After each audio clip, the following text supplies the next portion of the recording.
Good morning ৰাইজ। এয়া 2025ৰ প্ৰথম যাত্ৰা গুৱাহাটী টু উৰিষ্যা ভুৱনেশ্বৰলৈ বুলি। আৰু আমাৰ ট্ৰেইনৰ টাইম আছিলে 12:30। মই অলপ জল্দিয়ে যাই পালোঁ, সেইকাৰণে সিহঁতৰ কাৰণে ৱেইট কৰিব লগা হ'ল।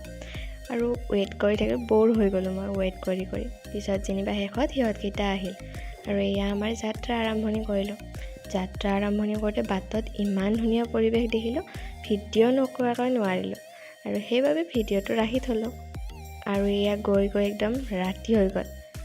ৰাতি শুই একদম ডাইৰেক্ট সাৰ পাই গ'লোঁ ৰাতিপুৱা 5মান বজাত। 5মান বজাত ট্ৰেইনখন অলপ ৰখি দিলে বেলেগ এটা ষ্টেচনত। আৰু তাৰ পৰা গন্তব্য কৰি আমি পাই গ'লোঁ হাওৰা ষ্টেচন।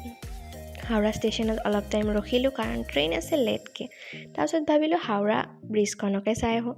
হাওৰা ব্ৰিজখনলৈ বুলিয়ে যাত্ৰা কৰিলোঁ। আকৌ হাওৰা ব্ৰিজৰ পৰা চাই আহিয়ে আমাৰ ট্ৰেইন আছে ভুৱনেশ্বৰলৈ বুলি। এয়া ভুৱনেশ্বৰলৈ বুলি যাত্ৰা কৰিলোঁ আকৌ।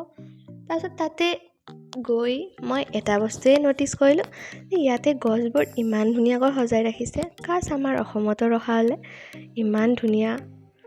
আৰু ভিডিঅ' নকৰিলোঁ কাৰণ গৈ পাওঁতে 10মান বাজিলে। এয়া বাই বাই, তেতিয়াহ'লে মৰম দিব বুলি আশা ৰাখিলোঁ। আৰু এতিয়ালৈ গুড নাইট, বাই।